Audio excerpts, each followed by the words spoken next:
नमस्ते dear students, welcome to all. स्वागत है आप सभी का पीटी एजुकेशन पे एक बार फिर से। मेरा नाम है राहुल हंस चौधरी और आज हम अपने प्रेस इन्फॉर्मेशन ब्यूरो एनालिसिस में जो देखेंगे टॉप 6 स्टोरीज, उसमें सबसे पहले हम बात करेंगे ग्लोबल न्यूट्रिशन रिपोर्ट 2021।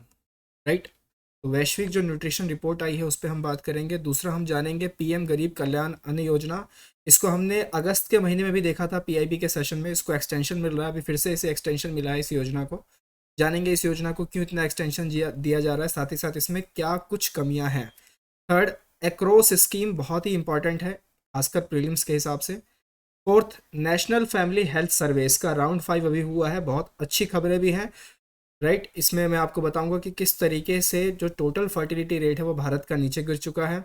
फिफ्थ, हम फिर बात करेंगे India Indonesia corporate exercise 37th edition जो हुआ अभी हाल फिलहाल, and the 15th edition of the exercise Dosti. इस पे हमने पिछले सेशन में सवाल भी पूछा था आपसे, एंड देन एमसीक्यूज हम देखेंगे। इस सेशन में आपको दोस्तों क्या मिलेगा, आप इतने सारे टॉपिक्स पे मेरे साथ इसमें बातचीत करेंगे। मैं आपको इतने सारे टॉपिक्स पे कुछ कुछ इनपुट्स इंसाइट्स वगैरह देता रहूँगा, और साथ ही साथ आज हम लेने वाले हैं 4 एमसीक्यूज। टोटल मिला के हमारे हो जाएंगे 16। चलिए स्टार्ट करते हैं आज का सेशन। सबसे पहला है हमारा ग्लोबल न्यूट्रिशन रिपोर्ट 2021। इसको मिला के ये हो जाएंगे 631 स्टोरीज। अब ये रिपोर्ट जो अभी हाल फिलहाल रिलीज़ की गई है, इसमें बोला गया है कि भारत ने किसी भी तरीके का कोई प्रोग्रेस नहीं दिखाया है, ना तो अनेमिया के फ्रंट पे ना ही वेस्टिंग के फ्रंट पे। अभी थोड़ी देर में हम नेशनल फैमिली हेल्थ सर्वे का राउंड 5 पढ़ेंगे और उसको इस रिपोर्ट के साथ बिल्कुल मिलाकर देखने की कोशिश करेंगे कि जो ये रिपोर्ट कह रही है और जो नेशनल फैमिली हेल्थ सर्वे की जो सर्वे आया है वो जो कह रहा है, किस तरीके से दोनों में डिफरेंस है, कितनी सिमिलैरिटी है। तो रिपोर्ट तो ये कह रहा है कि अनेमिया में कोई भी प्रोग्रेस नहीं है और वेस्टिंग में कोई भी प्रोग्रेस नहीं है। Right, over half of Indian women in the age group of 15 to 49 years are anemic. तो ये बहुत ही बड़ा इशू है भारतीय महिलाओं के लिए कि बहुत सारी जो महिलाएं होती हैं वो क्या होती हैं, अनेमिक होती हैं। अब अनेमिक महिलाओं की जो राइज है ये 2016 से लगातार चलता जा रहा है, 52.6% से लगभग लगभग 53% पे आ चुका है। और अगर हम बात करें किसकी, हम बात करते हैं वेस्टिंग की, तो वेस्टिंग पे भी जो है मतलब ज़्यादा खासा इफेक्ट भारत में प्रोग्रेस दिखा नहीं है। वेस्टिंग का मतलब क्या होता है, वेस्टिंग का मतलब ये होता है कि जितनी आपकी एक हाइट होनी चाहिए उसके अनुसार आपका एक आइडियल वेट होना चाहिए। अगर आप उस आइडियल वेट से बहुत ही पीछे हैं तो फिर आपको वेस्टिंग के कैटेगरी में रखा जाएगा। ये आप ध्यान रखिएगा, ये एक तरीके का माल न्यूट्रिशन होता है। माल न्यूट्रिशन दोस्तों 3 तरीके से होता है। एक तो होता है वेस्टिंग, कि हाइट के अकॉर्डिंग कुछ आपका एक वेट होना चाहिए, आइडियल वेट, अगर उससे भी आप नीचे जा रहे हैं तो आपको वेस्टिंग है। फिर एक होता है स्टंटिंग। स्टंटिंग में थोड़ी प्रोग्रेस देखी गई है लेकिन उतनी भी नहीं है। अब स्टंटिंग क्या होता है कि एज के अकॉर्डिंग आपकी एक हाइट ग्रोथ होनी चाहिए, तो अगर वो है तो आपके पास मतलब आप ठीक हैं, लेकिन अगर एक एज के अकॉर्डिंग आपकी हाइट बहुत ही कम है तो इसका मतलब यह है कि आप स्टंटिंग के शिकार हैं, जो भी एक तरीका का क्या है, माल न्यूट्रिशन है। उसके बाद तीसरा होता है ओबेसिटी। ठीक, ओबेसिटी यानी ओबीज, वजन का बढ़ना काफ़ी ज़्यादा, ये तो बहुत ही बड़ा मतलब एक ग्लोबल पैमाने पे कहूँ तो एक ग्लोबल इशू बन चुका है। अगर मैं एक ऑथर हैं युवल नोआ हरारी, उनकी बात कहूँ तो वो कहते हैं कि we are right now living in that age where people are not getting died due to the deprivation of foods, people are getting died because of eating too much food. Right, तो किस तरीके से एक change आया है ये वो बताते हैं, तो यही उसी से रिलेटेड वो कह रहे हैं ओबेसिटी, कि ओबेसिटी किस तरीके से ग्लोबल इशू बना हुआ है। तो ये तीनों ही माल न्यूट्रिशन की कैटेगरी में रखे जाते हैं दोस्तों। उसके बाद फिर आपके पास इसमें भारत ने 13 तकरीबन टारगेट से 13 में से 7 टारगेट जो है इसमें मीट किए हैं। राइट, अब ये जो रिपोर्ट थी ये किसके तहत लाई गई, ये लाई गई ग्रोथ इनिशिएटिव समिट 2013 में। Nutrition for growth initiative summit के तहत इसे लाया गया। उसके बाद इसकी जो पहली रिपोर्ट थी वो 2014 में पब्लिश की गई। ये एक तरीके से रिपोर्ट कार्ड का काम करता है। अगर हम विश्व के न्यूट्रिशन चीज़ों को देखें, यानी वैश्विक पैमाने पर अगर हम इसे देखें तो ये एक रिपोर्ट कार्ड के तौर पे काम कर रहा है। तो this is the global nutrition report in respect with the India. हमने सिर्फ इंडिया के रिस्पेक्ट में इसमें बात की है। हालांकि रिपोर्ट ये भी कह रहा है कि जो ग्लोबल टारगेट्स हैं जो लिए गए हैं, जैसे एसडीजी गोल्स वगैरह भी हैं आपके पास, तो 2025 तक जो न्यूट्रिशन का टारगेट लिया गया है, तो रिपोर्ट ने इसको साफ खारिज किया है कि वैश्विक पैमाने पे ये अचीव करना आप धीरे धीरे नामुमकिन होता जा रहा है। तो ये थोड़ा सा ध्यान रखिएगा आप। चलिए आगे चलते हैं। तो ये सारा है आपका stunting, wasting overweight, 3 faces of the mall nutrition. चलिए अब आते हैं अपनी दूसरी स्टोरी पे, पीएम गरीब कल्याण अन्न योजना। अब इस योजना में क्या है, आप देख सकते हैं कैबिनेट की डिसीजन की मीटिंग 24 नवंबर 2021 की आई। इसमें इन्होंने इस योजना को एक्सटेंशन दे दिया। ये योजना क्या काम करती है, गरीबों की मदद करती है। कोविड-19 में बहुत सारे लोगों को मतलब जब उनको नौकरी से निकाला जा रहा था, उनको खाने की दिक्कत थी, तब स्कूल्स वगैरह में जो है खाने बँटने शुरू हुए थे, राइट? तो वो इसी योजना के तहत किए गए थे। सरकार ने इस योजना के तहत मतलब खाना दिया था काफ़ी लोगों को, गरीब लोगों को। इसकी जो नोडल मिनिस्ट्री है वो है मिनिस्ट्री ऑफ फाइनेंस, ये आपको ध्यान रखना है, मिनिस्ट्री ऑफ फाइनेंस इसको करती है। It was initially announced for a 3 month period, April, May, June 2020 के लिए किया गया था, जिसमें 80 करोड़ राशन कार्ड होल्डर्स को इसमें कवर अप किया गया था। बाद में फिर इसे एक्सटेंड किया गया, फेज़ 1, फेज़ 2, फेज़ 3 इस तरीके से बनाए गए। अभी कौन सा फेज़ चल रहा है, अभी फेज़ 5 चल रहा है। ये जो एक्सटेंशन इनको अभी मिला है वो किसका मिला है, फेज़ 5 का मिला है। हमने अगस्त के महीने में, मुझे याद है हमने बात किया था पीआईबी के सेशन में, तब हमने फेज़ 4 को डिस्कस किया था, जो कि जुलाई से नवंबर में है। अब नवंबर तो खत्म होने वाला है। Now this scheme will get another extension for the next 3 months also, right? तो इसमें आपको थोड़ा सा ध्यान रखना है, इसमें क्या क्या है। इसमें आप देखिए फेज़ 5 जो है वो दिसंबर 2021 से मार्च 2022 तक इसमें चालू किया गया है। इसमें 5 किलो राशन जो है पर person per month free of cost दिया जाएगा सारे बेनिफिशरीज को। अब इसमें की इशू क्या है, की इशू मैं आपको बता देता हूँ। इसमें जो ये बेनिफिशरीज है ना, नेशनल फूड सिक्योरिटी एक्ट 2013, ये जो बेनिफिशरीज हैं इनको किसके तहत लिया जा रहा है, 2011 के सेंसस के तहत लिया जा रहा है। जबकि अगर इस सेंसस को हटा दें तो बहुत सारे लोग फिर से गरीबी रेखा में आ चुके हैं, जिनका इन सेंसस इस जो सेंसस है इसमें नाम नहीं है, वो इसके लाभार्थी नहीं है। इस अगर हम जनगणना को माने 2011 को, तो उनको बड़ी दिक्कत हो रही है, उनको इस तरीके का लाभ मिल नहीं पा रहा है। तो ये एक इसमें की इशू है जिसको सरकार को थोड़ा सोचना चाहिए, राइट? आगे बात करते हैं। थर्ड हमारी जो है one of the most important, across scheme. यहाँ पे एक्रोस का क्या मतलब है, atmosphere and climate research modelling observation system and services. तो बेसिकली जो कैबिनेट कमेटी है ऑफ इकोनॉमिक अफेयर्स, उन्होंने इसको बोला है कि देखिए इस तरीके के स्कीम को आप चालू रखिए। इसमें 8 सब स्कीम्स हैं जो कि 2021 से 2026 तक चलाई जाएंगी। अब इसमें सारे एटमॉस्फेरिक साइंस प्रोग्राम से, इसमें generally ministry of earth sciences involve है, फिर उनके साथ साथ इसमें आईएमडी इंडियन मेट्रोलॉजिकल डिपार्टमेंट जो है इन्वॉल्व है, Indian Institute of Tropical Meteorology है, National Care for Medium Range Weather Forecasting है, Indian National Centre for Ocean Information Service है। तो ये सारे इसमें है। आपको सारे ज़्यादा नाम याद रखने की ज़रूरत नहीं है, बस इतना याद रखेगा कि कुछ कुछ जो इंपॉर्टेंट चीज़ें हैं वो आपको ध्यान रखना है। साथ ही साथ मंजूरी किस कैबिनेट ने दी है ये भी आपको ध्यान रखना है। अब इसमें यही सारी चीज़ें हैं कि वेदर, क्लाइमेट, ओशन फोरकास्ट, इनसे रिलेटेड जितने भी सर्विसेज हैं उनको किस तरीके से एफिशिएंट बनाया जा सके, उनको चलाया जा सके, ताकि पहले से ही एक हमें डिज़ास्टर मैनेजमेंट की इसमें बात की गई है, तो पहले से ही हमें आभास हो कि कोई आपदा आने वाली है। साथ ही साथ अगर कुछ ऐसा होता है, इन सब चीज़ों को चलाने के लिए मैन पावर भी लगती है, तो एम्प्लॉयमेंट जनरेशन भी जो है इससे हो सकता है। जो नौकरियों का सृजन भी है वो इस स्कीम के तहत हो पाएगा। तो ये आपको ध्यान रखना है। एक्रॉस स्कीम फुल फॉर्म याद रखना है, atmosphere and climate research modelling observing system and services scheme. Clear? चलिए फोर्थ पे चलते हैं। नेशनल फैमिली हेल्थ सर्वे बहुत ही हॉट इशू बना हुआ है। इसका 5वां राउंड हुआ है दोस्तों। पहले 4 कौन कौन से हैं, एक हुआ था 1992-93 में, उसके बाद 98-99 में, 2005-06 में, फिर 2015-16 में।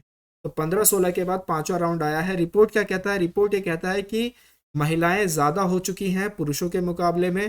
कितनी हो चुकी हैं, तो हर 1000 मतलब पुरुषों पर 1020 महिलाएं, ये रिपोर्ट दिखा रहा है। तो ये तो बहुत अच्छी बात है, बहुत अच्छी खबर है कि एक जो माइंडसेट है सोसाइटी का वो चेंज होता जा रहा है।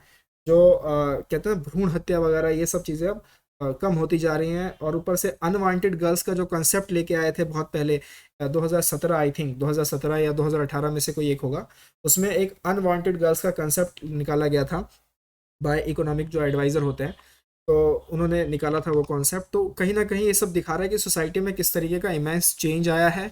और सरकार ने भी काफ़ी प्रयास किया है, बहुत अच्छे अच्छे उनके स्कीम्स रहे हैं, बेटी बचाओ बेटी पढ़ाओ।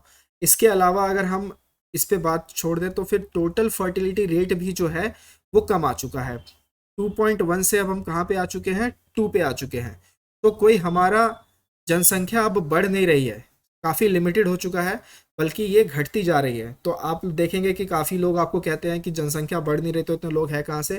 बेसिकली हो ये रहा है कि बर्थ साइड में कोई प्रॉब्लम नहीं है, बर्थ साइड ठीक हो चुकी है। जो डेथ रेट है ना वो भारत के गिर गए हैं। लोग अब ज़्यादा जी रहे हैं, इस वजह से जनसंख्या ज़्यादा दिखाई दे रही है। साथ ही साथ इस सर्वे में ये भी बोला गया है कि अब भारत जो है इज़ नाउ गेटिंग ओल्डर। तो कहीं ना कहीं जो डेमोग्राफिक डिविडेंड है उसका जो फल है वो हम लोग सही से काट नहीं पा रहे हैं, और अभी भी समय है, जब ये ज़्यादा ओल्डर ना हो जाए तो अभी भी समय है पॉलिसी मेकर्स को सोचने का कि किस तरीके से जो एक आपका एक जो बहुत बड़ा जो तबका है काम करने वाला वर्किंग एज पॉपुलेशन का, उसको पूरी तरीके से यूटिलाइज किया जा सके। राइट। अब आप यहाँ पे देखिए इन्होंने फिर ये भी बात की है कि स्टंटेड और वेस्टेड और underweight children have all come down since the last NFHS conducted in 2015-16. However, the severely wasted children has not proved anything, right? तो जो वेस्ट, ये भी वेस्टिंग की बात कर रहे हैं कि वेस्टिंग में किसी तरीके की कोई भी प्रोग्रेस देखी नहीं गई है। ग्लोबल न्यूट्रिशन रिपोर्ट भी यही कह रहा था, और उसके बाद इन्होंने अनेमिक चिल्ड्रन के लिए भी यही बात की है कि कोई भी प्रोग्रेस भारत की तरफ से इसमें देखा नहीं गया है, ये रिपोर्ट ने भी कहा है। तो कहीं ना कहीं ये सर्वे और वो जो ग्लोबल न्यूट्रिशन रिपोर्ट है, दोनों एक साथ मिलते हुए यहाँ पर दिखाई दे रहे हैं। राइट। भारत में अभी फूड सिक्योरिटी तो आ चुकी है, मतलब खाना तो है देश में, लेकिन 60% भारत अभी भी नहीं जानते कि जो पोषण पोषण जो न्यूट्रिशियस डाइट्स है उन्हें कैसे अफोर्ड किया जाए। मतलब खाना तो है, लेकिन खाना क्या सब कुछ थोड़ी ना खा सकते हैं, आपको न्यूट्रिशियस चीज़ें भी देखनी पड़ेंगी, ताकि जो आप ओबीस का जो शिकार हो रहे हैं, वेस्टिंग का शिकार हो रहे हैं, स्टंटिंग का शिकार हो रहे हैं, इसका शिकार आप ना हो। अब ये सारे जो सर्वे वगैरह है इन्हें कौन कंडक्ट करता है, तो these all has been conducted under the aegis of Ministry of Health and Family Welfare, Government of India, और उनके साथ साथ इसमें रहते हैं International Institute for Population Sciences IIPS based on Mumbai. ये सब इनके क्या है, नोडल एजेंसी हैं। सर्वे का स्पेसिफिक दो गोल होता है। पहला गोल क्या होता है कि जो मंत्रालय है उनको एसेंशियल डेटा प्रोवाइड करना, ताकि वो पॉलिसी मेकिंग अच्छे से कर सके, जो भी प्रोग्राम बना के लेके आ रहे हैं उन्हें सही से कर सके, और साथ ही साथ क्या क्या सोसाइटी में हेल्थ एंड फैमिली वेलफेयर के रिलेटेड जो इश्यूज आ रहे हैं उनको देखना, उनको समझने की कोशिश करना, और उनके लिए एक मिटिगेशन स्टेप भी निकाल के लेके आना। तो these are the related from the national family health survey. Right, ये आप देख लीजिएगा, बहुत अच्छा इन्फोग्राफिक है। इसमें सारी बातें यहाँ पे कंपेयर करके जो है पूरी दिखाई गई है चार्ट में। Next we are moving to the next story, India Indonesian corporate exercise. इसका जो 37th एडिशन था दोस्तों, वो भी हाल फिलहाल कंडक्ट किया गया है। टोटली ये मैरीटाइम बेस्ड एक्सरसाइज है इंडियन नेवी द्वारा, एंड इसमें क्या है, मैरीटाइम पेट्रोल एयरक्राफ्ट जो है दोनों देशों के, उन्होंने इसमें पार्टिसिपेट किया। सारी चीज़ें वही हैं कि मतलब मैरीटाइम कोऑपरेशन रखना है, ओशियन सेफ्टी रखनी है, सिक्योरिटी रखनी है, फिर भारत का जो एक विजन है SAGAR security and growth for all in the region, उसको भी बूस्ट करना है, फिर एक्सक्लूसिव इकोनॉमिक जोन की सर्वेलेंस करनी है, पैसेज एक्सरसाइजेज वगैरह। तो वही सारी चीज़ें जो हम हर बार करते हैं डिफेंस एक्सरसाइजेज में। तो यही टेम्पलेट वगैरह जो है आप नाम बदल बदल के मेंस में लिख सकते हैं, अगर कभी भी डिफेंस रिलेटेड कुछ भी आया एक्सरसाइज के रिलेटेड तो। अब भारत और इंडोनेशिया के बीच में और कौन कौन से एक्सरसाइजेज हैं, एक तो है समुद्र शक्ति, एक है गरुड़ शक्ति। ये आप ध्यान रखना, ये मैरीटाइम एक्सरसाइज है और ये जॉइंट मिलिट्री एक्सरसाइज है। नेक्स्ट बात करते हैं एक्सरसाइज दोस्ती पे, आज की हमारी फाइनल स्टोरी होगी। इसका 15वां एडिशन जो है अभी हाल फिलहाल देखा गया है, ये ट्राईलेटरल कोस्ट गार्ड एक्सरसाइज है, ये आपको ध्यान रखना है। ट्राईलेटरल मतलब 3 देश है इसमें, त्रिपक्षीय है। कौन कौन है, एक तो भारत है, मालदीव है, श्रीलंका है। हमने कल के सेशन में इस पे सवाल भी आपसे पूछा था। 2021 ने 30 साल मार्क्स किए हैं, मतलब 30 साल पूरे हो चुके हैं 2021 में इन तरीके की एक्सरसाइजेस को। 1991 में पहली बार ऐसी एक्सरसाइज जो है वो स्टार्ट की गई थी between the Indian and the Maldives coast guard. Sri Lanka ने फिर मतलब 2012 में आके इसमें शिरकत की, ज्वाइन किया। भारत की तरफ से 2021 में जो ये एक्सरसाइज हो रही है, इसमें कौन पार्टिसिपेट कर रहा है, तो जो इंडियन कोस्ट गार्ड का वेसल है वज्र और अपूर्व, इसको इसमें डिप्लॉय किए गए हैं, तो ये आपको ध्यान रखना है। अब वही सारी चीज़ें फिर से जो हम यहाँ पे देख रहे हैं कॉर्पोरेट एक्सरसाइज में, कि maritime cooperation, cyber security, human trafficking, fishing वगैरह, इन सबको रोकना। फिशिंग मतलब ये वाली फिशिंग, इलीगल फिशिंग, अब फिशिंग स्कैम मत समझ लीजिएगा, वो कंप्यूटर वाली फिशिंग नहीं। और साथ ही साथ जो इंडिया श्रीलंका के बीच में कुछ और एक्सरसाइजेज होते हैं, वो कौन कौन से हैं, मित्र शक्ति और स्लीनेक्स, ये ध्यान रखना है। भारत और मालदीव के बीच में एक्यूवेरिन नाम का एक एक्सरसाइज होता है, ये भी आप ध्यान रखिएगा। राइट, तो ये सारी चीज़ें थी, एक बार मैं क्विक आपको रिवाइज करा देता हूँ आज हमने क्या क्या देखा। सबसे पहले हमने जाना ग्लोबल न्यूट्रिशन रिपोर्ट क्या कह रहा है, फिर हमने देखा PM गरीब कल्याण अन्न योजना को एक्सटेंशन मिला, और इसमें क्या एक की मुद्दा है जो मैंने आपको बताया। अक्रॉस स्कीम हमने देखा, नेशनल फैमिली हेल्थ सर्वे में क्या क्या आया है वो हमने देख लिया, और किस तरीके से ये ग्लोबल न्यूट्रिशन रिपोर्ट से बिल्कुल मैच खा रहा है। Then We talk on India Indonesia corporate exercise, its 37th edition and the 15th edition of the exercise दोस्ती। अब चलते हैं अपने एमसीक्यूज की तरफ। हम अभी तक 12 एमसीक्यूज जो है वो कर चुके हैं। ये सवाल मैंने आपसे कल पूछा था 8 में से कि STG urban India index release by NITI Aayog, this statement is true. Shimla ने इस इंडेक्स में टॉप किया है, ये भी सही है। तो इसका सही जवाब क्या है? Option C. Exercise Dosti trilateral exercise है between India, Maldives and Sri Lanka coast guards, तो ये आपको ध्यान रखना है। Option A is the right answer है। गेंदी नीलियो को रानी का टाइटल किन्होंने दिया था? तो भारत के पहले प्रधानमंत्री जवाहरलाल नेहरू ने उनको ये टाइटल दिया था, ये भी हमने कल डिस्कस किया था। और ये बहुत ही अच्छा सवाल था India US trade policy form का। इसमें जो दूसरा स्टेटमेंट है कि the recent trade policy form, अभी हाल फिलहाल इनकी पॉलिसी फॉर्म लॉन्च हुई है, for the first time between USA and India, क्या ये पहली बार हो रहा है? तो ये फर्स्ट टाइम नहीं हो रहा। So this statement is wrong and the correct statement is the one only. फिर हमने ये देखा कि अभी कौन सी राज्य की असेंबली है जिन्होंने एक बिल पारित किया है जिससे वो 2 ऐसे कानून को रिपील करना चाह रहे हैं जो लास्ट ईयर ही उन्होंने मतलब स्टेट कैपिटल से रिलेटेड जो है पारित किया था, 3 डिफरेंट स्टेट कैपिटल। तो ये इशू था आंध्र प्रदेश का। सो सही जवाब क्या है? ऑप्शन ए। आप में से जिन लोगों ने इसका सही से आंसर किया है बहुत अच्छी बात है, आप लोग पार्टिसिपेट करते रहिए। मैं पर्सनली सबको मॉनिटर करता हूँ, सबके कमेंट्स वगैरह को, काफ़ी अच्छा लगता है। पार्टिसिपेट आप जितना करेंगे उतना अच्छा हम एक लर्निंग कम्युनिटी बना पाएंगे। आज के 4 सवाल रेडी हैं दोस्तों। क्रॉपटेक अभी हाल फिलहाल न्यूज़ में था, ये किससे रिलेटेड है? ये 4 ऑप्शन मैंने यहाँ पे लिख दिए हैं। वीडियो को पॉज कीजिए, आराम से पढ़िए और फिर अपने आंसर्स को कमेंट थ्रेड में पोस्ट कीजिए। J0240 + 1952 ये क्या चीज़ है? ये किससे रिलेटेड है? ये भी 4 ऑप्शंस के साथ आपके सामने हाजिर है। State of food and agriculture report ये कौन पब्लिश करता है? ये आप बताइए मुझे। 4 ऑप्शन है।